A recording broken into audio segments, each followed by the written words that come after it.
Здрасти, пак съм аз, Ро. Момичето, което обикновено става от леглото, когато навън още е тъмно. Но не и в Рим. Тук правилата са други. Вихрушката от чувства в мен успява да ме извади пак и пак от комфортната ми зона, без значение колко се противя. Тук ставам доста след изгрев. Дните ми изобщо не приличат на ежедневието, с което съм свикнала. Което, макар и да не беше идеално, ми беше толкова познато и толкова по мярка, като любима пижама. Но как започвам деня си в Рим? След обичайната при късно ставане доза вина, е време за доза кафе. Не знам за вас, но когато аз стана по-късно отколкото ми се иска, усещам непреодолимата нужда да бързам, без да имам никакви задачи в близките час-два. Пак се чувствам сякаш изостанала.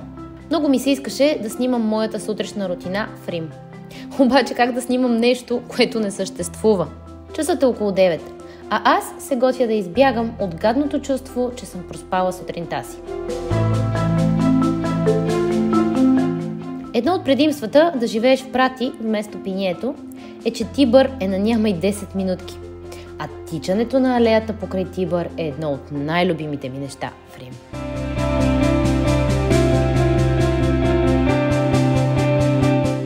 След като си тичал 8 км нагладно, нищо не те интересува по-силно от това да стигнеш до мечтаната закуска. Но понеже вече е почти 11 на обяд, реших, че една домашно приготвена карбонара е идеална за случая. Хайде да я направим заедно. Ключовата съставка е гуанчалето, или иначе казано, сушени свински бузи, поръсени с подправки. Аз лично добавям допълнително прошуто кото, но не е задължително. Следват 2 яйца, като се използват само жълтъците. Белтъците отделям и прибирам в хладилника за омлет. Добавям черен пипер към яйцата и разбивам добре. Можете да добавите вътре пекорино или пармезан. Аз лично не го правя. С сирената поръсвам пастата накрая. Докато чакам пастата да се свари, защо да не взема да си направя още едно кафе? И може би да опитам да кажа нещо пред камерата. Лак. Мислите в главата ми така толкова гладко и в момента, в който камерата е пусната срещу мен, спират. Never mind. Да продължим с пастата. Приготвям гуанчалето на сух тиган. Обаче, то самото пуска доста мазнина и затова, когато е готово, махам излишното количество. Добавям към него готовата паста. И е време за тайния трик за добрата карбонара. За да не се получат бъркани яйца с паста, а истински сос карбонара, е важно котлонът да е слаб. Като workaround можем просто да върнем тенджерето, в което сме варили пастата, на котлона. Оставете малко вода в него, за да не загори, и сложете тигана отгоре. Изсипваме жълтъците и бъркаме.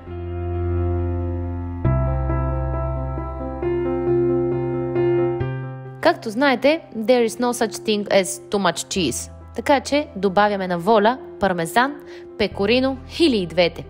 И това е. Бон апети!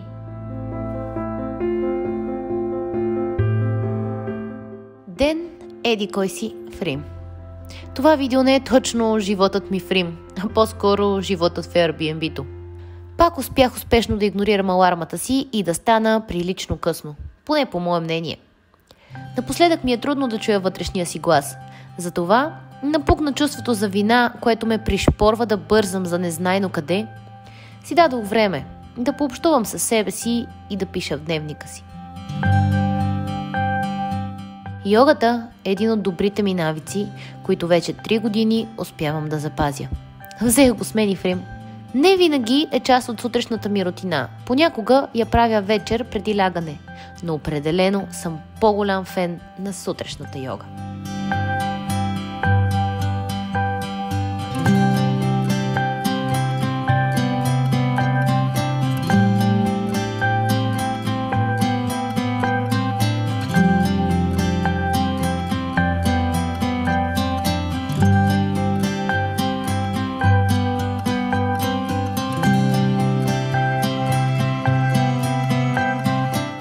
После е време за кафе и закуска. Много ми липсват любимите палачинки, които ям в България. Обичам да редувам такива с протеин, с овесени трици и с брашно от лимец. Но тук закусвам или чия, или овесени ядки с плодове. Лош навик, който придобих, живеейки в Airbnb, е да нося храна в стаята си. Фен съм на книгата "Атомни навици" на Джеймс Клиър. Вярвам в теорията, че всеки навик трябва да си знае мястото. И да, идеята да се храня в същата стая, в която спя, хич не ми допада. Обаче, кухничката в Airbnb-то, макар и приятна и красива, е споделена. От другата й страна има друга стая, в която на всеки 2-3 дни има различен човек. И никога не зная кой ще излезе оттам, докато аз закусвам. Запознах се с някои доста приятни, но и някои доста странни хора. Затова, колкото и лош навик да е, предпочитам да закусвам в стаята си. Да правиш няколко неща едновременно, като мен в случая, също не ми се струва добър навик. Но за това ще си говорим в някой друг влог. Привет! Тук-що си качих стори в Инстаграм от типа на November Dump и се замислих колко интересен, поучителен и ценен беше за мен този ноември. Леле, какво ли не изпитах. Имаше дни от месеца, в които се чувствах на ръба, буквално. Минавах през такава паника, през такива странни и страшни емоции и ситуации. Имаше дни, в които направо летях. Емоционално бях на върха и се чувствах супер. Моят ноември премина в Рим и беше уникален. Мисля си за това какво ми донесе и на какво ме научи този месец. И честно казано съм благодарна за всяка минутка. По принцип съм страшен екстроверт. Аз съм от хората, които обожават да са заобиколени от други хора, обожават да споделят чувствата си. Този месец се научих, че понякога е по-добре да оставам сама и да се справям с някои емоции напълно сама. И това е толкова полезно за мен и ме изгражда като човек. Този месец също така научих, че не е проблем да не контролирам всичко, че е важно да контролирам единствено себе си, а да се науча да пускам ситуациите, хората, просто всичко останало да се случва само и да бъде такова каквото си е и да го приемам. Честно казано, за всичките 30 години живот, мисля, че през този един месец най-много успях да напредна в това да стана по-търпелива. За този месец толкова успях да се науча на търпение, както никога до сега през живота си не съм успявала. И това е най-ценното, което всъщност ми се случи през ноември. Преди няколко месеца, в периода около рождения ми ден, си обещах, че искам от началото на 30-те си да започна да излизам много повече от зоната си на комфорт. И цял месец това не спира да се случва. Къде го правя умишлено и се предизвиквам сама, къде подсъзнателно си го причинявам, но факт, че не спира да се случва и това страшно много ме радва и съм благодарна.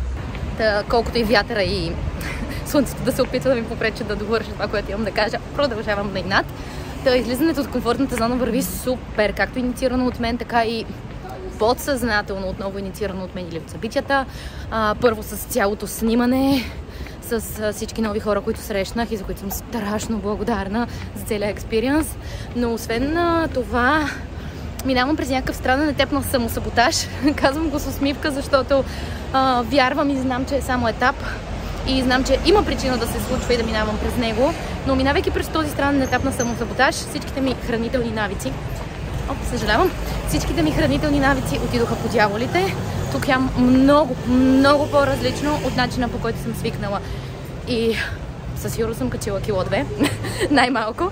И това е, може би, най-голямото ми излизане от комфортната зона. И честно казано, съм страшно благодарна и за него, защото знам, че много хора го правят умишлено, за да предизвикат тялото и себе си, да видят на какво са способни. И радвам се, че и аз си го причинявам. Да видим как ще се върнем обратно към стария режим. О, да! Здравейте, привет! Айде, cheers!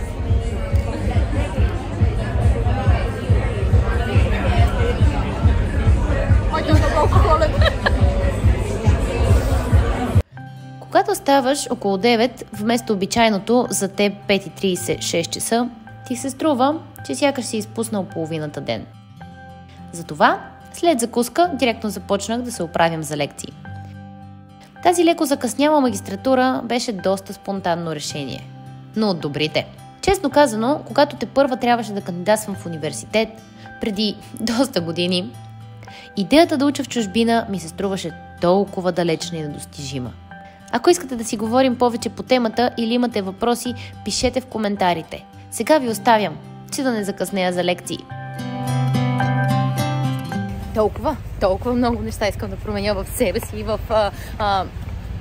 бих казала навиците ми, в момента да мисля, че имам каквито да било позитивни навици, да се преизградя, че буквално не знам къде да започна.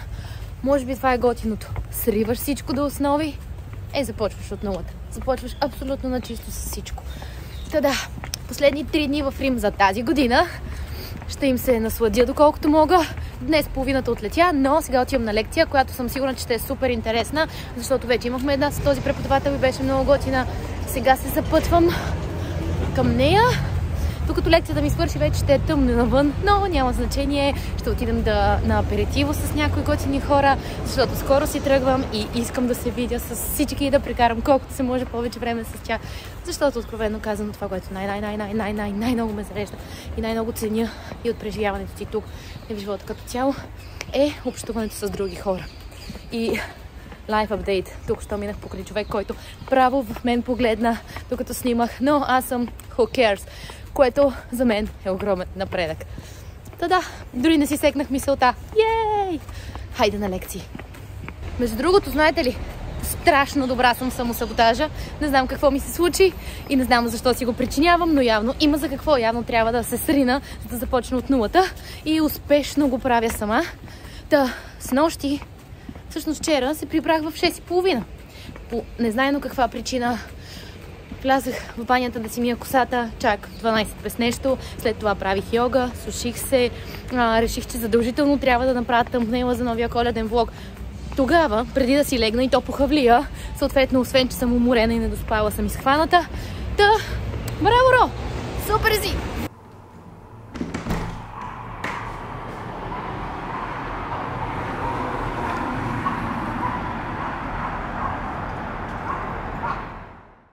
Бонджорно! Вярвате или не, часът е 7:30 и аз не просто съм станала, ами съм готова за излизане.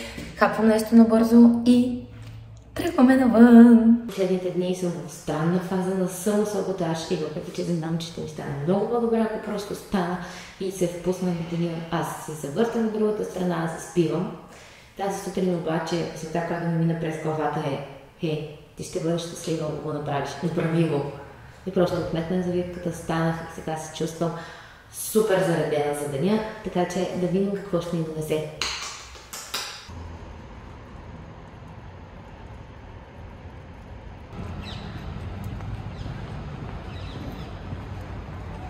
Пак бонджорно вече навън, понеже под последното видео ми написахте, че съм действала много зареждащо и мотивиращо. Изпросихте си го. Ето ме пак с нов позитивен коментар.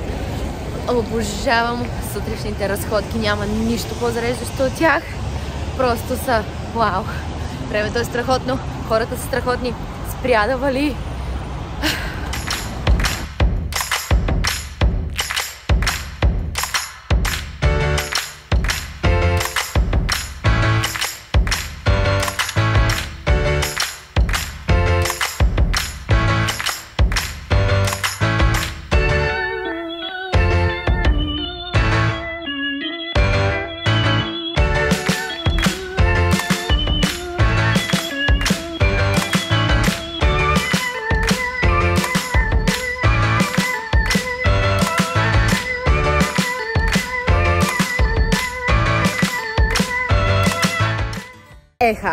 Нямам никаква идея кога отлетя месец и половина.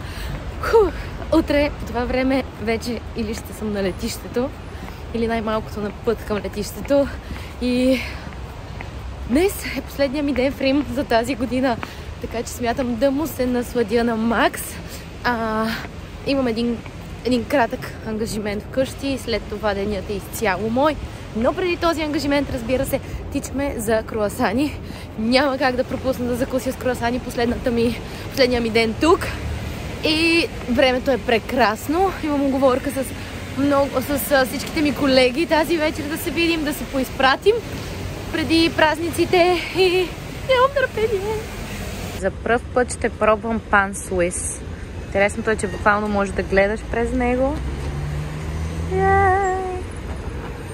Хайде да видим.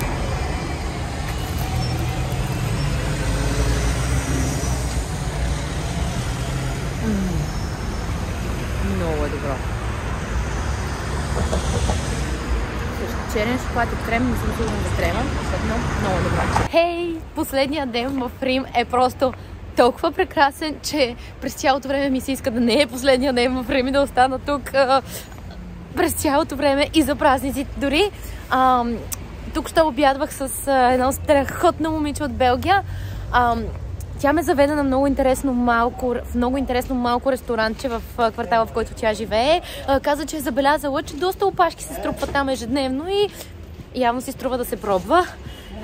И храната, и преживяването там бяха уникални. До сега не бях пробвала салтимбока и реших, че ако замина без да я пробвам, ще си я пропуск.